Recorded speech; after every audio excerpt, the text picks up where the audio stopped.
cerrar, habría pérdidas de empleo y la economía se vería gravemente afectada. El segundo país más afectado sería China. China es el mayor importador de petróleo del mundo, trayendo 10 millones de barriles de petróleo cada día. El 40% de las importaciones de petróleo de China pasa por este estrecho de Hormuz. Aunque China ha construido oleoductos con Rusia y Asia Central, estos no cubren ni siquiera el 20% de sus necesidades energéticas. Por lo tanto, si el estrecho de Hormuz es bloqueado, la economía de China podría recibir un golpe masivo, y si la economía china se tambalea, sus efectos se sentirán en todo el mundo. El tercer país más afectado sería Japón, ya que importa el 90% de su petróleo y el 75% de ese petróleo pasa por el estrecho de Hormuz. El cuarto país más afectado sería Arabia Saudita. Entre el 80 y el 90% del petróleo de Arabia Saudita se exporta al resto del mundo a través del estrecho de Hormuz, mientras que solo el 10% va a Europa por su costa del Mar Rojo. Entonces, si este punto estratégico es bloqueado, la economía de Arabia Saudita se verá gravemente afectada. Imagina que un país pierde de repente entre el 80 y el 90% de sus ingresos. ¿Qué le pasaría? Algo similar podría ocurrirle a Arabia Saudita. También existe una alta probabilidad de que Arabia Saudita envíe a su ejército para reabrir la ruta, y eso podría empeorar aún más la situación. El quinto es Pakistán, que obtiene aproximadamente el 90% de su petróleo a través del estrecho de Hormuz. Este petróleo cubre alrededor del 27% de las necesidades energéticas del país, por lo que si se bloquea la ruta, los precios en Pakistán podrían subir drásticamente. Pero hay un giro interesante. Como Pakistán comparte frontera con Irán y varios informes gubernamentales sugieren que el 35% del diésel de Pakistán proviene de manera no oficial de Irán. Si se bloquea el estrecho, Pakistán podría recurrir a Irán para obtener petróleo, ya sea en silencio o mediante un acuerdo oficial. Luego vienen los Emiratos Árabes Unidos, ya que aproximadamente el 72% de sus exportaciones de petróleo dependen de este estrecho de Hormuz. El país sí tiene una opción de respaldo, el oleoducto Habshan Fujairah, que le permite evitar el estrecho y exportar hasta el 60% de su petróleo. Pero para una economía tan grande como la de los Emiratos Árabes Unidos, perder el 40% restante aún sería un golpe serio. A continuación vienen los países europeos como Francia, Alemania e Italia, que en promedio obtienen el 10% de su petróleo a través del estrecho de Hormuz. Un bloqueo aquí también los afectaría seriamente. A nivel global, los expertos advierten que los precios del petróleo podrían superar los $150 por barril, lo que provocaría una inflación generalizada y posiblemente desencadenaría una gran recesión mundial. Así que esta pequeña zona de 33 kilómetros tiene el poder suficiente para sacudir al mundo entero. Esa es la verdad de todo esto. Parece chico, pero también es grande. Parece en realidad un tema lejano, pero vemos que es también cercano por los efectos.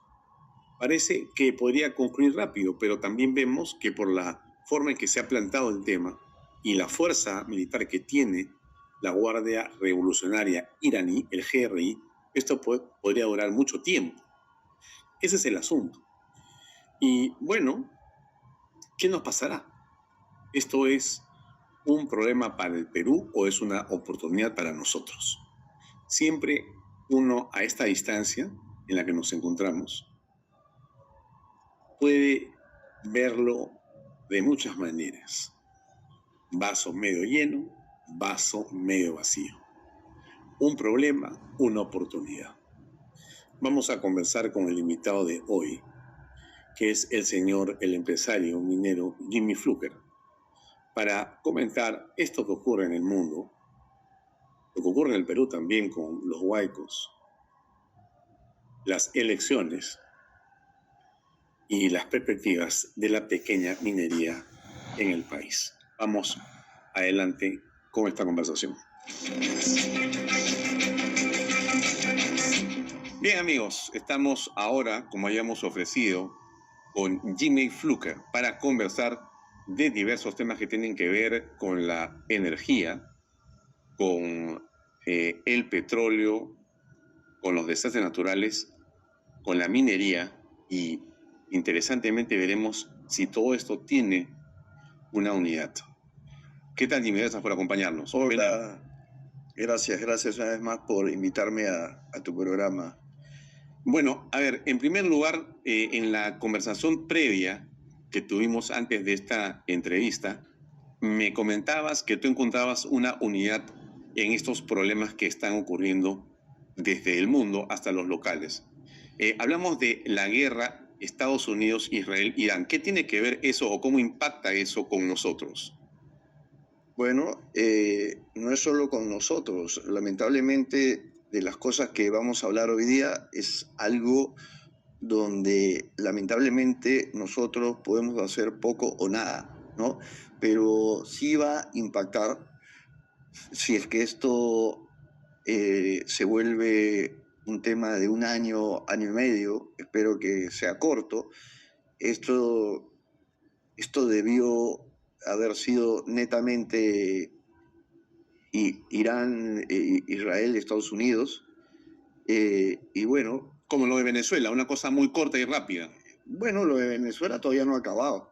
O sea, básicamente Es un proceso. es un proceso, pero sí, no han debido haber ataques, represalias, nada, ¿no? Pero hay un impacto sobre el petróleo, porque Irán es un país petrolero que tiene el famoso estrecho de Hormuz, Claro. que es un tema central porque se mueve el 20% del petróleo mundial por ahí Tal y está cual. detenido. Tú lo has dicho, el 20%, pero eso a Estados Unidos directamente no, eh, digamos, no le afecta, ya que Estados Unidos tiene mucho petróleo y ahora con el petróleo que va a sacar de Venezuela, que era el petróleo perfecto que tenía Estados Unidos para procesar, porque las refinerías que tiene Texas, Houston, se hicieron específicamente para el petróleo de Venezuela, que es un petróleo grueso, pesado, no para el petróleo fino que tiene Estados Unidos. Esto va a afectar a otras regiones. El tema grave acá es que es un tema pues, que viene hace más de 1500 años y los iraníes han aprovechado siendo unos semitas y los otros chiitas, de una vez meterle bombas a los enemigos de hace 1500 años, no enemigos de ahorita. Claro, ¿no? ese es territorio persa, ese es Claro, un lo que grupo, fue. un espacio de una cultura dominante, de guerreros, Tal de cual. peleadores, de conquistadores. Tal el cual. imperio persa. Tal cual. Lo hemos tal cual. estudiado todos Sí. en el colegio. Sí, sí, sí. ¿Ya? Pero hoy es Irán y tiene una posición de hace 37 años Mira, ideológica. Mira, lo que yo no entiendo y revisando es que vendiendo todo lo que vende en petróleo Irán, su PBI es igual que el peruano. Es de locos. 300 y pico mil millones de dólares. ¿Ya? Yo pensaba que era mucho más grande. ¿Qué quiere decir? Que debe existir una pobreza extrema, ya que hablan de armas nucleares, hablan de haber tenido, porque creo que ayer ya le hundieron 10 buques de los 11 que tenían, y teniendo ese PBI significa que casi todo lo han venido gastando en armas, igual que Corea del Norte. El PBI de Corea del Norte es 100 mil millones y el de Perú es este año 2025 creo que ha llegado a 320 mil millones. Sí, bueno, hoy están enfrentados a los países árabes, están disparando contra todos. Bueno, Creo la que hay excusa- 8 o 9 países con los cuales están enfrentados los iraníes. La excusa es pues que han bombardeado bases americanas en esos países. Esa es la excusa. Y también han bombardeado Cyprus, Sí. ¿no? Y eso es Francia. Sí. Entonces Francia ya mandó su Digamos, portaavión. su portaavión, su legión de soldados. Sí, ha mandado Pero- su portaavión. Pero también en el caso de... Charles de Gaulle. han llegado a zonas turísticas, han llegado a hoteles emblemáticos. Correcto. Eso, mira, eso va a impactar en todo el tema económico de esa región por el tema turístico, ¿no? Más que todo porque, bueno, no hace mucho estuve yo en Dubái y es increíble, espectacular, limpio, impecable, ordenado, las reglas se cumplen y lo han creado para eso, para realmente incentivar el turismo, para que gente sea básicamente un Panamá, no por el tamaño, sino por un refugio para hacer diferentes industrias, un refugio paraíso económico. Es uno de los principales países donde se manda el oro. Casi todas las refinerías están en India, en China y en Dubái.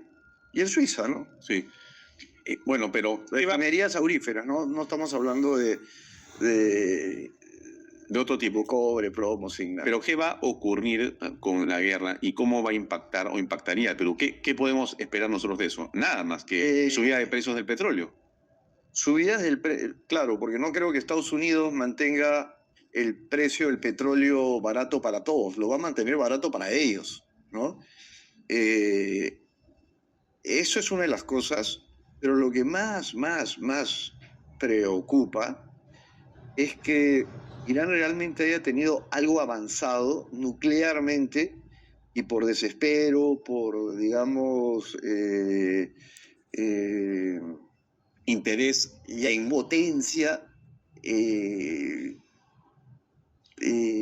active una de sus bombas nucleares, me dejó entender, de las varias que debe tener.